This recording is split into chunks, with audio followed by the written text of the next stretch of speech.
నమస్తే అండి, నేను రజాక్. పవన్ కళ్యాణ్ గారు కోర్టుకి ఎక్కారు. ఇక ఇప్పటి నుంచి అడ్డగోలుగా ఆయన పోస్టులు వాడతా, ఆయన ఫోటోలు వాడతా, మార్ఫింగ్ చేస్తా, బూతులు తిడతా, ఆ కుటుంబ సభ్యుల గురించి నోటుకొచ్చినట్టు మాట్లాడుతూ ఉంటే చెక్కుతారు. సోషల్ మీడియాలో స్థాయి మర్చిపోయి, వాళ్ళ వాల్యూస్ మర్చిపోయి, వాళ్ళు ఏంటనేది కూడా ఉండదు. ఇంట్లో కుండలు డింకిలు కొడతాయి, కానీ మనం మాత్రం చంద్రబాబు నాయుడిని, జగన్ని, పవన్ కళ్యాణ్ తిట్టాలా, వాళ్ళ ఫోటోలు మార్ఫ్ చేయాలా. నిన్న కాక మొన్న జగన్మోహన్ రెడ్డి గారి పాదాలని పట్టుకుంటున్నట్టు పవన్ కళ్యాణ్ గారి ఫోటోని మార్ఫ్ చేసి, ఎడిట్ చేసి సోషల్ మీడియాలో రిలీజ్ చేస్తే ఎవడైతే ఆ దరిద్రుడు ఉన్నాడో ఆ దరిద్రుడిని పట్టుకొని కిరణ్ రాయల్ గారు స్టేషన్లో అప్పచెప్పడానికి జరిగింది. కేసు పెట్టించారు. జీవితాలు పోతాయి. పవన్ కళ్యాణ్ గారు కూడా ఇంకా ఉపేక్షించడానికి సిద్ధంగా లేరు. లాస్ట్ గవర్నమెంట్లో నారా లోకేష్ గారి సతీమణి గురించి, మన చంద్రబాబు నాయుడు గారి గురించి, ఆయన భార్య గురించి ఇష్టం వచ్చినట్టుగా కొంతమంది ఎమ్మెల్యేలు మాట్లాడడం జరిగింది. మంత్రులుగా పనిచేసిన వాళ్ళు కూడా మాట్లాడారు.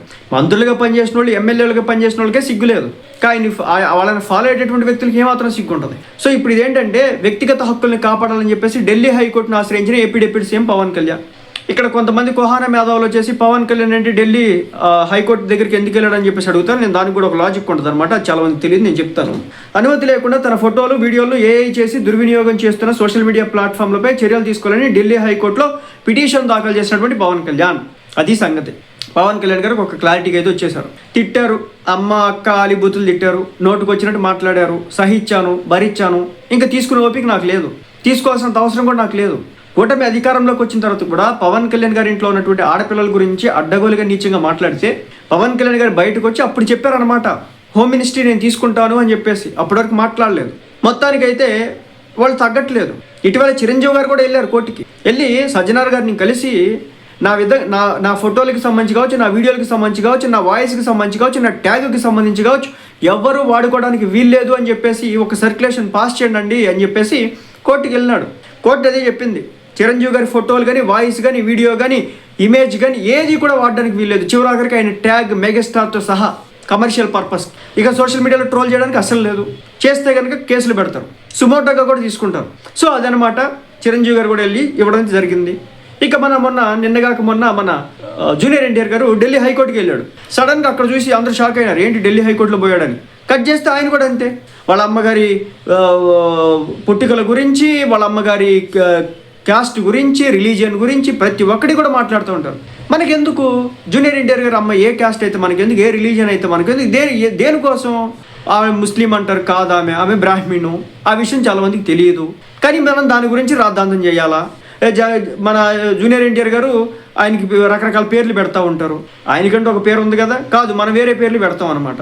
వెళ్ళాడు ఆయన కూడా, నా మార్ఫుల్ ఫోటోలు వాడుతున్నారని చెప్పేసి కోర్టులో కేసు వేసినాడు. రేపు చెక్కుతారు, ఉండండి. సోషల్ మీడియాలో స్తుతి మించితే కనుక చెక్కుడు కార్యక్రమానికి మీరే స్వాగతం చేసిన వాళ్ళు అవుతారు. అనుమతి లేకుండా తన ఫోటోలు, వీడియోలను దుర్వినియోగం చేస్తూ సోషల్ మీడియాలో సర్క్యులేట్ చేస్తూ ఉన్నారు. వాటి మీద చర్యలు తీసుకోండి అని చెప్పేసి పవన్ కళ్యాణ్ గారు చెప్పారు. ఆ లింకులన్నింటినీ 48 గంటల్లోపు అందించాలని, వాటిపై వారం రోజుల్లోగా చర్యలు తీసుకోవాలని సోషల్ మీడియా ప్లాట్ఫామ్లను ఆదేశించింది ఢిల్లీ హైకోర్టు. తదుపరి విచారణ డిసెంబర్ 22కి వాయిదా వేయడం అయితే జరిగింది. ఈరోజు డిసెంబర్ 12, డిసెంబర్ 22, ఇంకో 10 రోజులకు వాయిదా వేసినారు కదా. సో మారుతారంటే మారరు, మార్పే ఛాన్సే లేదు వీళ్ళకి. ఎందుకంటే వాళ్ళు తెగిచ్చేసినారు.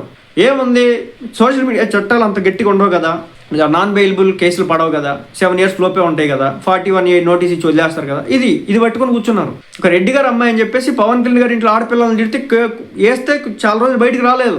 అలా వైసీపీ పార్టీకి సంబంధించిన వర రవీంద్రారెడ్డి కావచ్చు, మరొకరు కావచ్చు చాలాసార్లు తీసుకెళ్ళి లోనికి వెళ్ళి బొక్కలేసుకు వచ్చినారు కదా. అయినా కొన్ని బుద్ధి మారట్లేదు. మళ్ళీ చెప్తున్నా, మనం ఒక వ్యక్తిని ఇష్టపడినంత మాత్రాన ఆ వ్యక్తి గురించి అడ్డగోలుగా మాట్లాడాల్సినంత అవసరం మనకు లేదు. వాళ్ళ మీద మనం వ్యతిరేక భావన, కాలకొట్ట విషయాన్ని నింపాల్సినంత అవసరం లేదు. అర్థం చేసుకోండి. పవన్ కళ్యాణ్ గారి మీద ఇష్టం వచ్చినట్టు కారు కూతలు కూస్తే కనుక ఇంక ఇప్పటి నుంచి కనుక స్టేషన్లో ఓచలు లెక్క పెట్టాల్సిన పరిస్థితి వచ్చింది.